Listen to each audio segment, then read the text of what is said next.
We will get started. Thank you, everybody, again for being here, and I will turn it over to Melissa.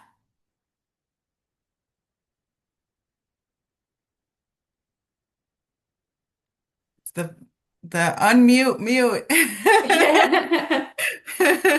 I'll start over. My name is Melissa Felty. I'm the Conservation Education Manager with Texas Parks and Wildlife. So I oversee two programs myself, Texas Aquatic Science. It's a middle school, high school curriculum that is based for aquatic science, but then also it goes down to the sixth, seventh, and eighth grade as well too. But it hits environmental systems in there for TEKS as well. And Texas Waters, which is an adult volunteer certification, so people become water ambassadors in their local community. I also oversee Project Wild, which is a national K through 12 curriculum, and also nature tourism within Texas Parks and Wildlife. So, two great staff that oversee the Project Wild and nature tourism. And so, part of what I do for other programs is I'm the state lead, or I should say the Texas Parks and Wildlife lead on the Ole Texas initiative. And so that's where I've, along with, and at the end of the presentation, I'll show all the partners that went through and developed this plant guide. So that's where I'm going to talk about, and the title of the presentation is Plants and Children Grow Healthy Together. I do have a second screen, and I just realized that the camera is not on the second screen. Normally in the office, that's where my camera is at. And so if there's a preference, if you want to shoot in the chat really quick, if you have a preference, if I'm looking off to the side of the screen, or if you want me to try and do screen share off of my little laptop, if there's a preference, if not, I'm just going to keep it and I'm just going to be looking off to the side. I just realized that that the camera is over here, not over here. So looking that there isn't a preference, I'll just keep it the way that we practice our little screen share. Thanks, Sarah. I'm good. Yeah, yeah, you're doing fine. You're going back and forth, so it just looks like you're talking to all of us. All right, cool.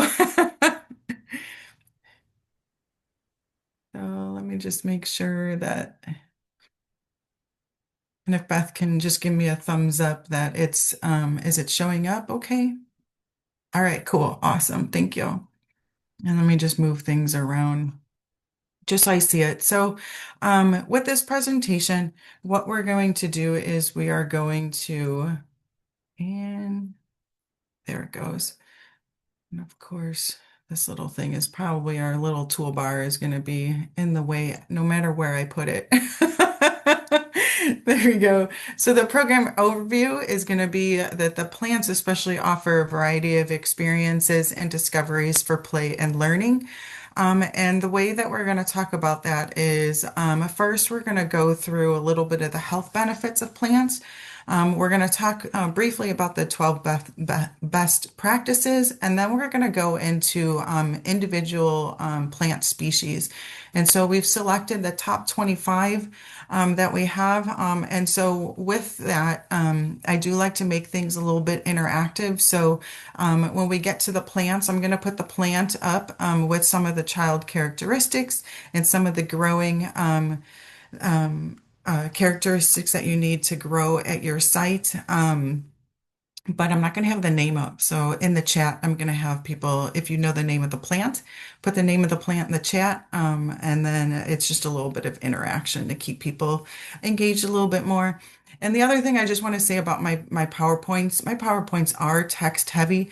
The reason why is I want you to be able to go back and reference this material. If it was just a picture of the plant and the name of the plant, you may not be able to, you may not remember some of the stuff that I said. So just to let everybody know that my PowerPoint presentations are a bit text heavy.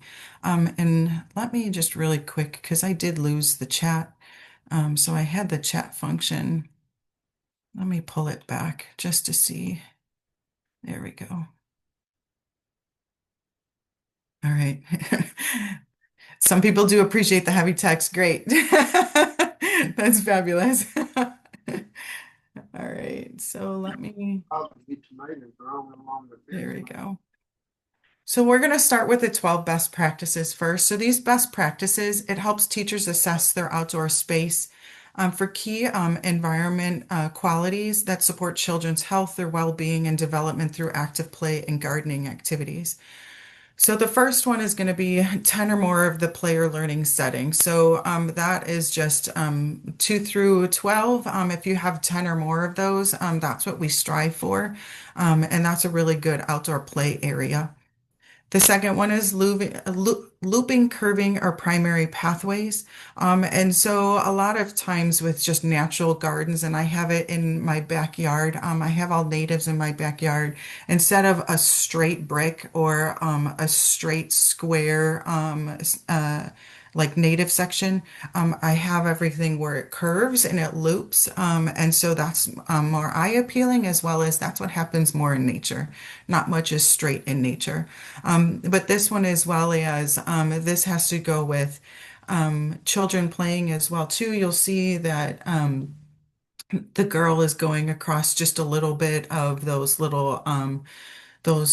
stepping stones, but you'll see that that garden is curved, and so you can see the play that the other girl with the black tank top on, she in the picture, she's running through that area as well too, and so you want looping curvy primary pathways, sufficient shade structures in addition to trees.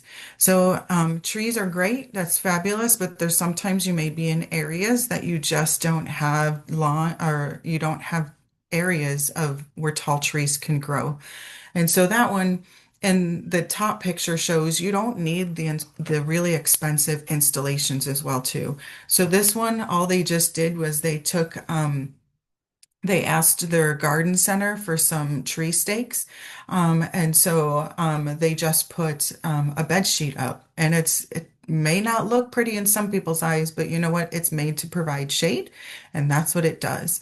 And so you want to make sure that there's sufficient shade, especially down here in Texas, that there's a designated vegetable garden. I'm going to be talking about natives, but I am going to be showing a really good resource that was partnered through U.S. Department of Agriculture, so USDA, on vegetables and edible plants.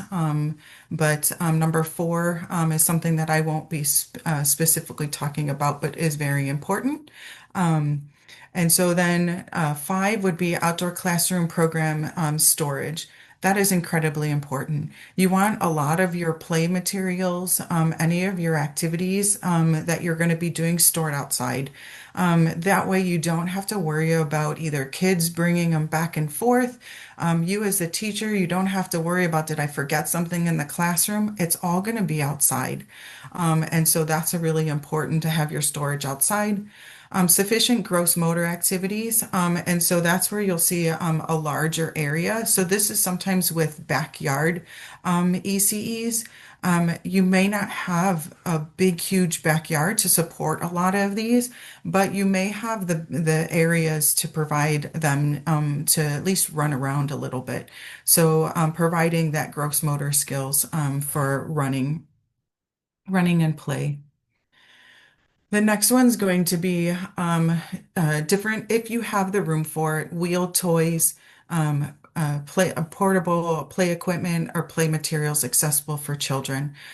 So don't have them locked up, tucked away. Let them be able to choose what they want to play with at that time. So that's the biggest thing is accessible for the children. Grassy areas for games, events for more than 25 children. That goes back to where I was saying the smaller homeschool may not be able to have an area big enough or have their license big enough for 25 children. Sufficient trees, and so that's one. If you're in an area where you're more desert, you may not be able to, or if you're instead of desert, how about prairie? We have a prairie, which is a nice thing. We have a lot of ecoregions here in Texas. So if you're desert or prairie, you may not have those that soil type to be able to provide those sufficient trees to grow. Proportion of the trees that are edible for fruiting species. If you have areas and you have soil type that allows for trees to grow, try to make some of them or all of them be edible trees if you're for edible fruits. Sufficient shrubs. There are some native shrubs that we'll be talking about, including some fruit bearing and some vines. So I will be sharing some of those. And the last one is a variety of natural loose materials present and accessible for children. And that's one of the play qualities of the plants that I'm going to be sharing. So loose parts. So these plants, some of them are good to have pods where those pods you can shake them to be used as play parts. Even their seed pods that are on so inland sea oats, if you shake those, it makes a little bit of a noise as well too. So having that as play component as well. Um, and just TCINN has a lot of great resources as well for loose parts and loose materials. So that's really good resources. And I'm going to be showing the ECE's website and resources. But TCINN itself has great resources. So this is where we're going to talk about physical health, and this is where I talk about the text heavy, where what I have is I have in the colored portion is what the health benefits really are, and then the bullet point is an example. And I'm not going to talk through all of these. I believe it's the last slide that I will show, but I'm not going to talk truly about. It's all the I'm sorry, all the citations for all of the bullet points that I have here. So if you're interested in any of that research, as well as ECE website under the resource website, I'm going to be showing as well too. At the end, they have really good resources. These I purposely chose ones that are like 20 years old. The citations, and the reason why is because this is not new. This has been going on, this conversation has been going on the health benefits of plants. So I wanted to show, yes, there is great current research as well too, but what I showed was research that's at least almost 20 years old to show on purpose that this research was done a long time ago. It's something that is not, we'll say, a new trend, because some people would say, oh, nature having trees outside is a new trend. It's not a new trend. It's been research shown for a pretty long time. So the physical health benefits that I have listed here is increased physical activity, improves nutrition, and so that's the fruits and vegetables, improves eyesight. That was a new one for me. So I thought that was increased time outdoors actually is related to the rates of nearsightedness in children and adolescents. So that was a new research that I found when I was looking through things. And reduction of asthma and other allergies. That's another one that the microbes that are in the soil actually helps. Thank you, Beth, for putting that resource in the chat. Because that's the resource section that I mentioned that lists these health benefits as well too. And so a lot of really good health benefit or physical health benefits that we probably knew about. It makes them healthier by running around as well too. But then there's the social emotional benefits. It improves the social relations, improves self-discipline. This was a cool one, and it's mentioned, I think, in a few of my benefits, is access to green spaces, even viewing the green settings. So there's studies that are done with children, with healthcare centers, with hospitals, that they're even saying that if there's a tree, one tree that's outside the window of a school, of a hospital window, that it actually enhances the peaceful behavior, self-control, and self-discipline of the inner cities, particularly in girls. But with the hospital, it showed that they actually heal faster if they have one green tree outside. And so, yes, thank you, Amy, too. It allows children to take healthy risks to build their executive functions as well, too. Thank you for putting that in there. It reduces the stress, it impacts positive behavior, and it increases cooperation. So that increases cooperation has a lot to do with that they're playing together. There's a really important aspect of, especially it goes with the first one, the social relationships, the regular, free, unstructured play in the outdoors. And so you may have an activity, you may want them to do something outside. That's great. Please do that. But there's also a lot to do with just putting stuff outside and letting those children have free play. Let them talk about it. Let them fight about it. Let them deal with it and talk about it and handle it themselves. Of course, there is going to be that level if it gets to a certain level that we have to step in. We do understand that. But if there's a little disagreement, a little bit of argument, let them work that out amongst themselves. So then there's cognitive benefits as well too. So it supports creativity and problem solving. So that's what I was just talking about. Enhances cognitive abilities, improves academic performance, and reduces the ADD symptoms. And so that one, a lot of these have to do with just seeing the greenery outside. So the cognitive abilities, that one, the second one talks about the proximity to and views of again. So that's more research that talks about how it improves and enhances their cognitive abilities. Um, but I'm going to talk specifically about the third one, the academic performance. And so, schools that use outdoor classrooms or other forms of nature-based experimental education. So, what that is you may not be able to have this big, lush outdoor classroom, and we understand that. There's a lot of places that is a concrete, that's all you have. You have blacktop. What we ask people to do is just to have container gardening. I have on my patio, I have container gardenings with natives on there, and it's amazing how many spiders, how many butterflies. I always plant black-eyed Susan. I don't know where they come from, but in black-eyed Susans, there are amazing caterpillars every single time they bloom. They chew on parts of the plants and they actually glue it to themselves, and so it helps with camouflage. And it is the most amazing thing to see all the time. And I look for it as an adult. I look for it every single year to make sure that those little fellas are still like camouflaging themselves in the black-eyed Susan. So that's one plant that I absolutely love if it grows in your area. And so that's where you may not have a big, huge outdoor classroom, but if you can have some kind of nature based, I get hummingbirds coming to this is the first year that they bloom, but tall cypress, absolutely stunning red plant. 2 years that they were growing. It took them 2 years to grow in my container gardening, but all three of them bloomed, beautiful red flowers. And by golly, here came the hummingbirds. So the hummingbirds came to the container gardening. So that's where that forms of nature-based experiential education. You can have it in container gardens. You can have something growing in your classroom if you can't go outside.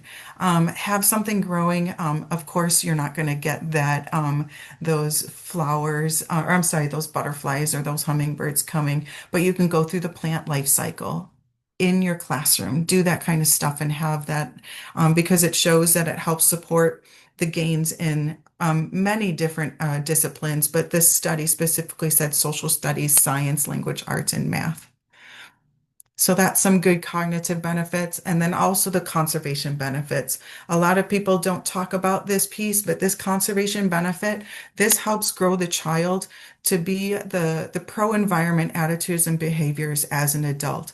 So a lot of with the Project Wild is K through 12. That is so good. There's one called Growing Up Wild, and that is for ages 3 to 7, I believe, is what the ages for that is. Absolutely great. Please take that training to bring Growing Up Wild into your classroom. And because that helps support what this is, it helps them think about wildlife. It helps them think about the natural world as well too. It supports environmental protection behaviors. So positive, direct experiences of being taken outdoors by someone close to the child contribute to individuals choosing to take actions to benefit the environment as adults. A lot of times there's icebreakers that are done at conferences that we always go to, and they're all nature-based are the ones that I go to. And a lot of the ones that the icebreaker that I've seen the most, who's your role model that got you where you're at? Mine is my grandpa. He was a hunter. Every time we and he drove a Cadillac in Minnesota. And so he would come with the deer strapped on the back of his Cadillac. And he would come and I would poke its eyes. I would, feel its teeth and feel its fur. And then we also went camping in two cabins in Minnesota. So, yes, I know you hear the accent. I am from the Midwest. I'm from Illinois and Wisconsin, but Minnesota is beautiful, and that's where he came from. And that all came from my grandpa. So, my grandpa was that positive, direct experience being taken outdoors. And so, positive experience. We don't want to put them in areas. And I know in, West and South Texas, it may be all spikes and pokey things and stuff like that. But we also want to make sure that that's positive outside as well, too. Don't have them get bit by a rattlesnake the first experience out in nature. Please don't. That's not positive. And so, but that kind of things happens. And going on to snakes really quickly, there was where people said that if you put that play equipment outside, and if you put native plants out there, doesn't that attract the animals? Doesn't it attract some of those unwanted ones? And that's where my response to that was is you're going to have those tractors, you're going to have those tricycles, you're going to have your storage container for your outside stuff. Guess what? That's where snakes hide too. You can have no plants anywhere around, and if you have that, snakes are around. So it's not bringing native plants and bringing native and natural uh, uh, components to your ECE is not what's going to bring snakes and everything to your area. They're there if they're there. Trees are important for protecting children from harmful sun radiation. So we talked about that as well too. So those are the benefits of those plants and why these plants. So these plants were chosen. Just quickly, it was myself with Texas Parks and Wildlife. It was Lady Bird Johnson Wildflower Center. It was a representative from the Texas Native and Landscape Association and also USDA. So we all got together. We all part of the plant committee. And we went through and we said, why are we choosing these plants? These plants were chosen because of they have sensory to them. And so the sensory is its color, its smells, its sounds. That's trying to get them and taste. There can be taste in there as well too. Interaction and movement. So that interaction and movement, it may be tall grasses moving in the winds. It may be in there's areas where there's maples. It could be those helicopters falling from the trees in the fall. It could be the birds, the butterflies, and the movement of the animals that are coming to the plant. So that's the interaction and the movement as well too. Then there's building materials. Some of these plants are really good that they can be used as making forts. And it could be for little fairy homes. And maybe it's not for big, huge, forts and things like that. Maybe if there's branches and sticks and stuff like that that are cut down from the trees. But think small as well too. These are little ones. And so some of these have really nice dried materials that will make little mini forts for their dinosaurs as well too. And so we know Jurassic Park is coming out, and I know Beth, you said don't put anything. I don't get any royalties from Jurassic Park, but so that movie may be coming out, and they're watching that, and they're really into dinosaurs. So make a little Jurassic Park in your backyard as well too, in your ECE. So building materials, and they're able to grow back as well too, after being peeled, trampled, and things like that. Oh, that's durability. I went jumped right to durability. So I'll just go right to durability. It tolerates a lot of environmental conditions. So dinosaurs don't count. Okay, cool. And so with durability, it's environmental conditions. So they'll be drought resistant. They'll be cold resistant. So that's the environmental conditions. Losing some parts. So the kids may want to pick the plants. These are durable plants. And then going back to easy care, it's low maintenance needs and low water requirements because that's huge. ECEs have enough to do. They don't want to be watering all the time. And just to let you guys know, with easy care comes from after the plant is established. So there is some maintenance, there is a lot of possibly watering when they're first establishing their main roots. A lot of native plants, two-thirds of the plant is their root system. That's how they're able to be so durable. So that's why these specific plants were chosen. And so let's get to one of the most important things, though, of why these plants are chosen. These plants are chosen because they're not poisonous. They have low to no toxicity. And so we did extensive research on all the plants, and these are the five areas. So the A, B, C, D, and E. These are five places that we went and we found the toxicity levels to these plants. Now, with TPWD, because I'm going to show you in just a couple slides, I'm going to show you the guides that are on our website. Now, we did work with our legal department to do specific language to have that disclaimer out there, and we do not take any liability or responsibility for any allergies, sensitivities, illnesses, or injuries that may come of these. The reason why is because they may have low to not low toxicity, but everybody has allergies and sensitivities to plants. And so that's why we can't say across the board that there's nothing that's going to happen to a child because of these plants. But showing, and we worked, the main one is the Texas Poison Center. So a lot of being with the small children and having them put stuff in their mouth a lot as well too. That's one of the main things. We worked with the Poison Center to make sure that if there is ingestion that happen, that there is a low to no toxicity level. There is one that I will say that is big discussion is oaks. With acorns, there is toxicity, but there it has to be a lot of acorns ingested for that toxicity level to be high. And they have to be the ones that generally haven't fallen off the tree yet. They're the ones that are uh, still growing on the tree. And most oaks that have acorns are a little bit out of reach of some of the children. I'll talk about that when we get to oaks. So there's through the partnership as well too.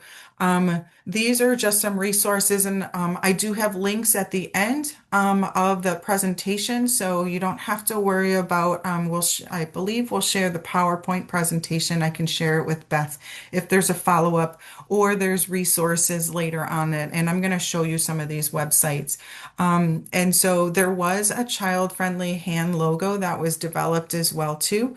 And it was through the initiative of with Department of State Health Services through the Ole, Texas. And so these are some, and I'm going to show you the Playcore Plant Database, the TNLA, the Texas Native Landscape Association. I'm going to show you they have where you can select child-friendly plants.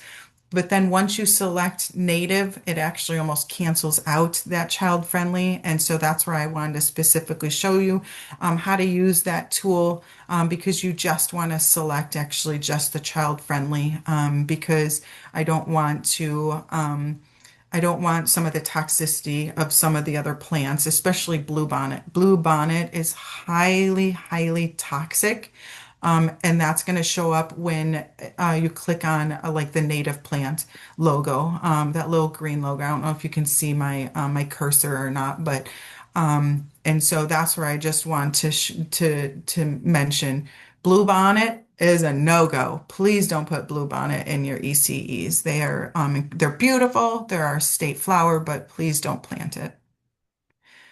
So Texas Parks and Wildlife, aka me, came up with child-friendly native plant guides because we had all of these plants chosen, but they weren't really going anywhere. So I just came up with it may not be professional looking, but this is what I came up with. And I know you can't read this, but I'm showing you all. So we came up with Plants of Texas. So this is the main 25 plants. Then Rio Grande Valley specifically asked for their own because a lot of the plants that are on the Texas as a general are not growing in the Rio Grande Valley area. So they have their own. We came up and we've worked, and it's in a draft, but almost the final version draft with the Texas Forestry Service. We came up with the trees of Texas. And then I'm going to show you, the USDA has an edible plants and trees. Those are your vegetables, your fruits and your vegetables.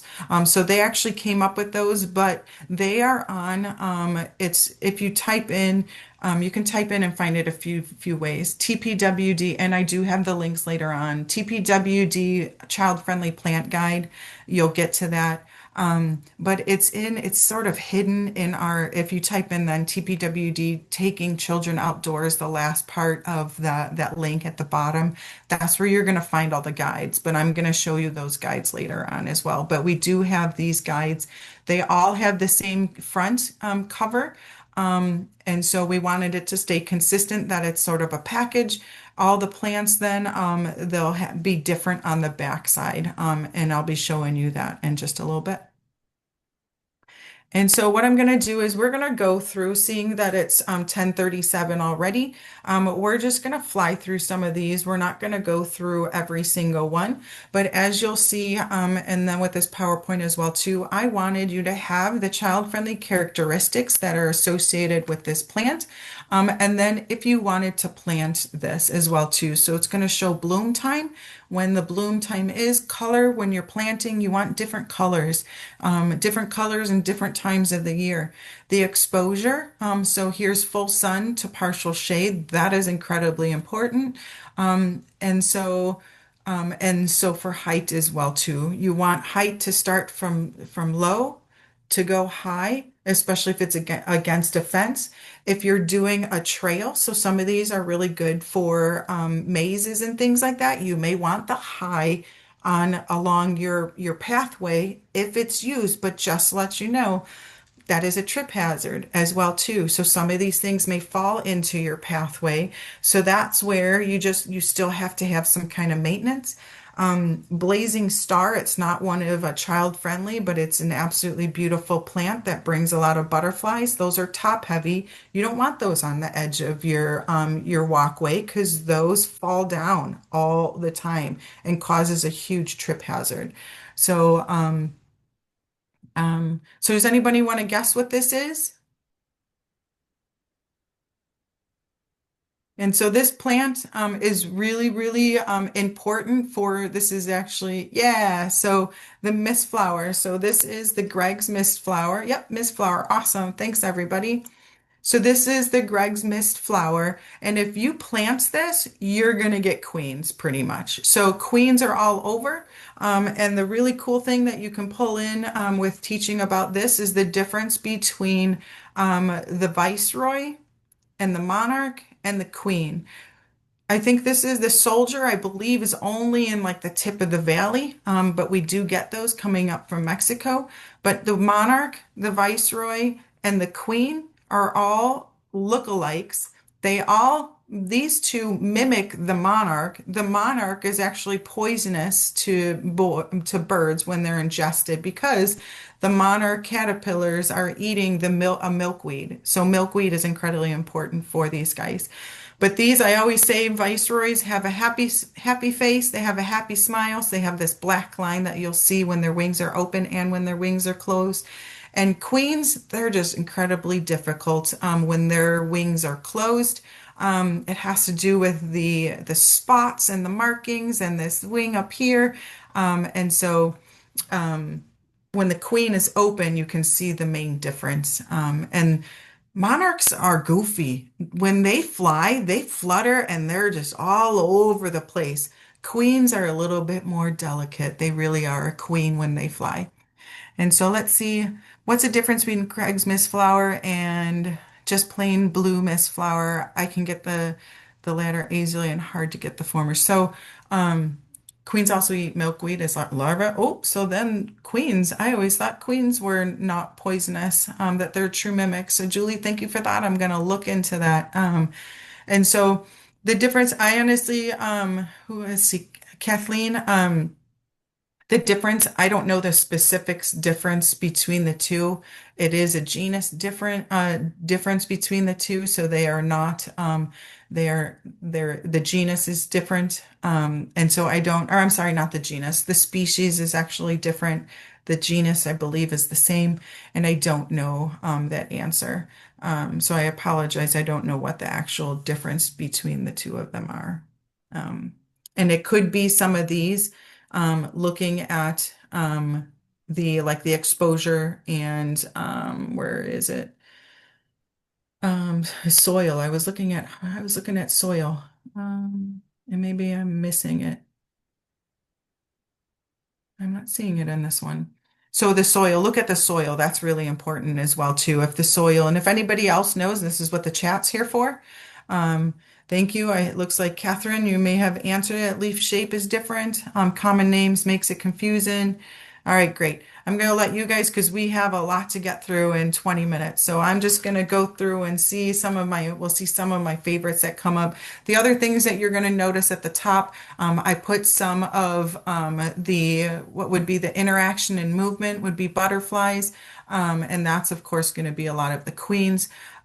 Heat and drought tolerant as well too. So that's going to be a lot of that durability. That's up in this top section on the right-hand side.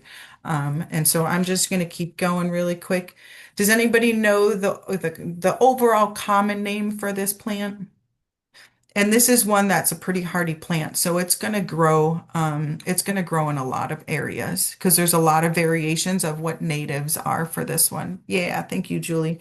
So this is Coreopsis. There's a lot of different types of Coreopsis that are going to be out there that are natives. This one is obviously visual. These are stunning plants. The interaction is between pollinators, hummingbirds, and for play as well too. Low maintenance. Once these are established, they're gonna grow like crazy. And so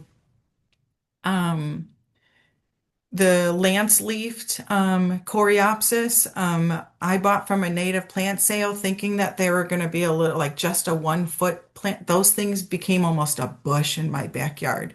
And so it was absolutely stunning though, because the yellow flowers with all, yes, there's bees. So you have to make sure that, make sure your students with bee allergies as well.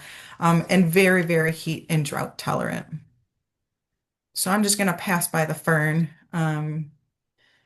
So how about this one? This is one that if you have bunnies, the bunnies, I love them. I let them eat it 2 years ago and I was like, oh, the roots are gonna come back. No, I think they ate so far into it and ate it so much every time it popped up, they ate it again. So yes, this is the purple coneflower. This is another really good one, especially with sensory because the nickname is the porcupine flower because these have spikes, so you can have them feel the spikes. You can do really beautiful paintings with this as well too. So once they're dried, you can roll them in paint and use them for activities. Yeah, I love bunnies. They can eat my coneflower. I'll plant them again. Low maintenance, very durable for heat and for container gardens. And it's really easy to identify. So if you have some of those, the older students as well, have them start making and identifying the plants as well. Oh, so I do have one that's in here. I didn't think it was on the child friendly. So I sort of gave this away earlier. Anybody want to take a guess what this is? I didn't think it was on the top 25. It's just one of my favorite plants. So this one is the Blazing Star. There's multiple names, and as the chat said earlier, common names. But you can see that even in a bunch like this, where you would think it would be supported, once they're heavy, they just fall over. And these are very tough plants. This will say spike. It's not a spike, but the spike right here. When they're running, it's not gonna break off. That kid's gonna go tripping. And so it's not one that doesn't break easy. Um, so this is, I have maybe a trip hazard, drought, and picking tolerance. So this is ones that you'll see a lot in even um, uh, flower bouquets. So because they can be cut off, and the root will stay and it will grow back every year. So the building materials, because these are hardy, you can use you can use the flowers, and you can definitely use those stalks for building materials. You can use them to weave, make kind of baskets and things like that. But a lot of wildlife will come to these plants. And for the shade, and so just because of time, I know you guys know your plants. So this is Turk's cap. This is one that's gonna be better for the shade. So if anybody is like, these are all sun plants, here's one for the sun. And these definitely gonna be your hummingbirds. The building materials can be the pods. The pods are absolutely fantastic. They're hardy pods that you can use. Um, these, the Blackfoot daisy, I've been trying to get these at native plant sales, and by golly, even when I wait in line to try and get them, they're sold by the time I get to them. These are very low, which makes them really nice for lining the edges. And they come back, they are very, very heat and drought tolerant. So that's a really good Texas plant. So this one is the top one is lemon mint or horse mint. The bottom one is wild bergamot. A lot of people are going to call that bottom one bee balm. It's not bee balm. Bee balm is the common name for the ones, and bee balm are truly the ones that are bright, bright magenta. That'll be the bee balms. The true wild Menardia is the wild bergamot. The wild bergamot is this lavender color. And so if you see the lavender color, that's going to be bergamot, not bee balm. These are definitely going to be for your smells. For your smells, they are edible as well too, but these are ones that you can go and you can rub the the leaves, and you're going to smell the beautiful mint smell. You can do shapes with this one as well too. Any mint plant has a square stem, so you can have the kids go and feel the stems. So for shapes, learning squares, triangles, and rounds. So if you even have a wet area, you can do that with rushes, and rushes are round. So. And I'm just going to breeze through these because I really want to show you. So these are just some plants. I'm just going to continue on. You'll always see the child-friendly characteristics, and so you can come back and reference these later. Um, this is the biggest I've ever seen, and it looks like a tree. So I like had to make sure that this really was what it was. I've never seen them this big. Oh, I didn't tell you what it was. And so the gold star, a lot of these as well too. These are considered water-wise plants as well too. So very good for low maintenance once established. Great smell. These are the ones I was talking about, the inland sea oats. Um, some people don't like these because the grass itself may be a little, like we'll say, sharp edged if they go running through it. I have or we have these at work, and I've actually tried that, and I've tried running through it myself. I've never gotten scratched. I know I may not have as sensitive skin as children, but I ran through it like I was kicking it, like trying to make myself get scratched, and I didn't get scratched. I didn't get cut by it. But in the fall time, it's these really beautiful seed pods as well too that can be used for play materials, and incredibly high movement as well too. I have this in my backyard, and it's absolutely stunning in the fall. Any of the muleys are going to be beautiful. They form this big, huge bunch. So this is really good for play, that they can hide behind these. The kids can duck behind them. And so it's really good play for them. If you cut them down like a lot of landscapers do, they will get pokey to the kids that way. So you just want to be careful on how you maintain them, because then if they fall over on it, I don't know, it'll poke the kids. I don't know how much injury. And I'm really talking about injury with a lot of these because I don't want you to think that there's nothing that's going to happen. I want kids to be able to go out and play. That is what the biggest intention is. But I also want to make sure and note that there is some possibility of injury, but it is how I said, if if you have a maintenance crew or something like that that is going to go and just chop those, that yes, there is a possibility that it becomes pokey. I use child life leaf rake to remove that. Thank you. The dead blades of grass from muley plants instead of cutting them. Kids love helping. Awesome. Thank you so much. And that's why we're all here. We're all here to learn from each other. So with any of these plants, if you have secrets, just like what was shared in the chat, please do so. Feathergrass is amazing. So feathergrass, this is a really good one to use on pathways as well too, and very soft and the touch especially, and they can hide in these as well. And this is little blue stem for pathways as well too. And they change to a gorgeous color in the fall time. So you'll get the fall time color. And I don't know, it just advanced by itself. I don't know what just happened. And so crossvine, here's another vine that you can use if you want to put on trellises. Really great for hummingbirds. This is a durability is high traffic. These things can be trampled, they can be cut. And so that's a really good one if you have a high traffic area as well too. Let's see, do you have any resources that show the range of these plants? Yes, and I will show that. I recognize some of these, but we want to double check that. Yes, and so the one really good thing to know is your hardiness zone. So on this cross vine, I don't know if you can see my cursor, but on the right in the purple text, the second from the bottom, it says hardiness zone.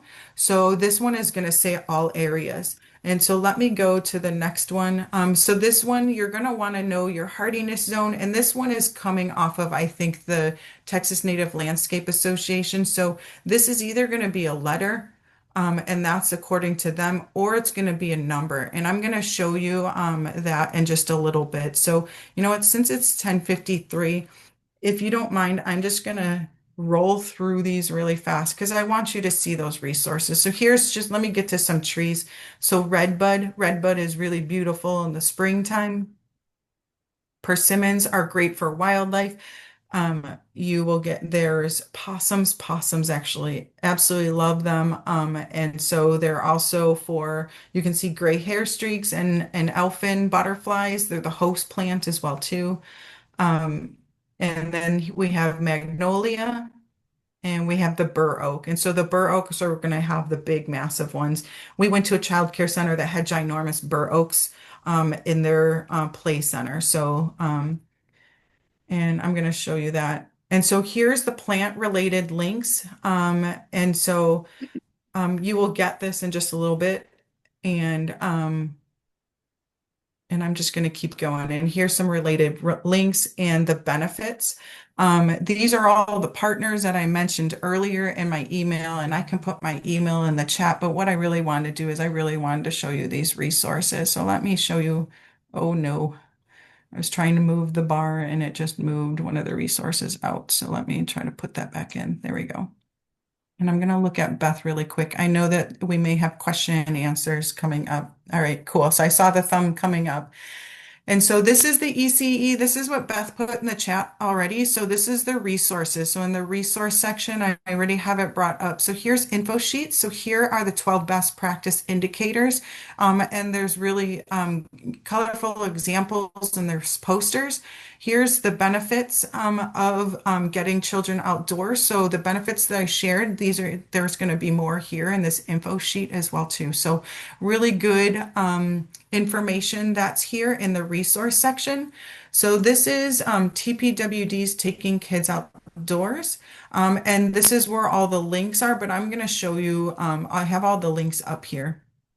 So there's just a paragraph that explains, and all of these plants are approved because of the leadership team with the Ole Texas. We brought these to the partners for childcare licensing, and they have been approved for childcare licensing to be used at ECEs. These are the characteristics that we talked about, and each one is going to have a picture of the plant, and it's going to have the sensory and all of the descriptions of what the symbols mean are down below. And so this is going to be the native plant. There's the Rio Grande Valley. the native trees. So the native trees, we don't have that many. We only have 16, but we tried to go statewide on these. That was a really hard one. This is the one that's absolutely amazing. That This is through USDA. So and I'm just going to scroll quickly. Let's see, it's 10:56. I'm just going to scroll just to the green beans. So it has the picture of the green beans, and then it has how and where are the requirements that we had talked about earlier as well too on planting these. So they're color coded. So in spring, summer, fall, and winter, that's when you're supposed to plant these. And then there's the trees that we have there as well. And this is where Playcore. So Playcore, what they have is they have it listed by zone. And if you go into their plant database, they actually want you to find your hardiness zone first. In Texas, in Central Texas, we're considered a 9. And so, and there'll be a map, and it'll show you where those regions are. So here's your, you can filter by region. It really didn't work that well. Um, and so when I tried sorting by region, but you can go and you can look at the plant and it actually is pretty amazing. It's got the play characteristics that are here. And also it's got all of the requirements here as well too. So Play Core, absolutely love their resource. And this is where I wanted to talk quickly about the Best of Texas, the TNLA one.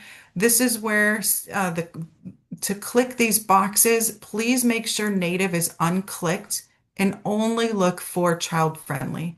The reason why these are the ones that were here, so you'll see bee balm is the more deeper color.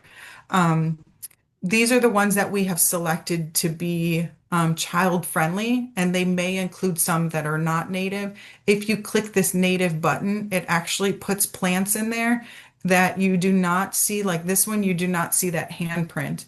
So that handprint that's not there, that means it's not child friendly. And so that's where please unselect native. Um, and I think I hit all the resources. All of these links are on the PowerPoint that I shared as well too. And so I know we only have 2 minutes. So if there are any questions, you're more than welcome to ask any. If you have any questions about the Play Core or the child friendly, those are not. You can print them out and you can use them in your classroom. You can print them out, share them. Are most of these plants deer resistant? Not all of them are deer resistant. There are some, and on the sheet itself, it will say have a DR. And so let me see if I can just do it really quickly. And so, oh, I always forget that second share button. And so down at the bottom, so that'll be under durability. So down here, DR is for deer resistant. So you'll see there'll be a DR in a fair amount of these that are showing up as deer resistant. So they're listed specifically per plant on there.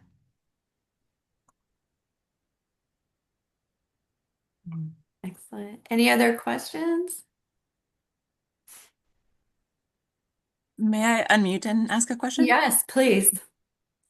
I'm curious. So I'm in Arizona, and we obviously have a lot of cactus, and um, obviously there's a caution around having those in childcare settings. But to me, it's also sort of an important sense of place to have a bit of familiarity with those native species. What's your opinion on if it's ever appropriate or where to include that kind of plant? So these plants were vetted to be that low to no toxicity.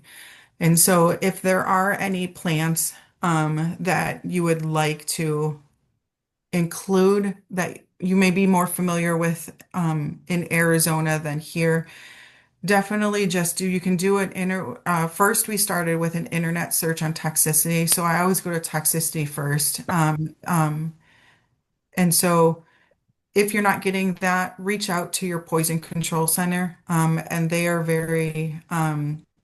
they worked with us so well. I think it was like a week turnaround for them to get the 25 plants vetted. Um, is that your question to? was it to make sure that they're They're child not safe? poisonous, they're just spiky. Oh, they're The spiky. Yeah, so we did get rid of, we talked about we'll say the spikiness to them. And that was one of the characteristics that we pulled out. We even talked about prickly pear, because you can have the spineless versus the spine prickly pear. And we actually purposely chose not to put that in as a plant because we didn't want people to accidentally buy just a general prickly pear that's going to have spines. And so if those are most of the plants, so even like Western and Southern Texas, most of their plants that they're going to come and the children are going to encounter with in nature are going to be pokey.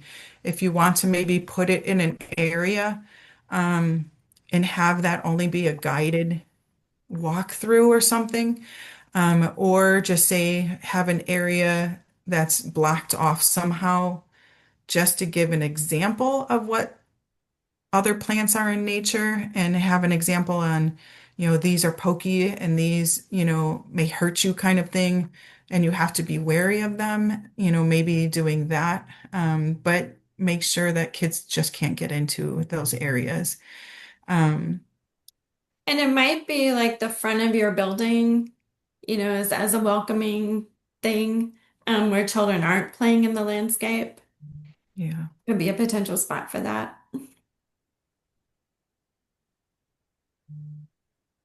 Any other questions out there? It's okay if we go a few minutes. I think I'm gonna start saying hour to an hour and 15 minutes because we did get to talking. But I want to echo some of the things you said. And one thing that's hitting me is allow the children to play and experience the plants. Like it is okay for them to use the plants as loose parts. And I think as adults, sometimes we get it in our mind that plants are just to be looked at. But with our young children, we want to make sure that they're learning and they're feeling all the textures and they're using those plants in their play.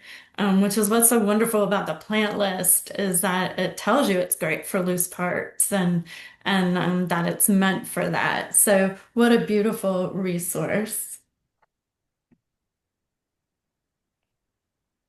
Okay. Any other questions? So a lot of these resources are indeed in the Pathfinder portal. So please join the ECE network if you haven't. There's no cost to join. And then some of the resources that Melissa mentioned will be coming onto the Pathfinder portal as well.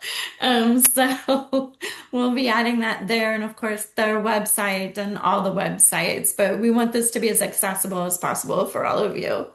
Um, on that note, I did put a evaluation in the chat. So if you just take a minute before you go to fill that out, we would appreciate it. And we will see you next time. Melissa, thank you so much Thanks, for Beth. doing this for us. You're welcome. Thank you, everybody, for joining.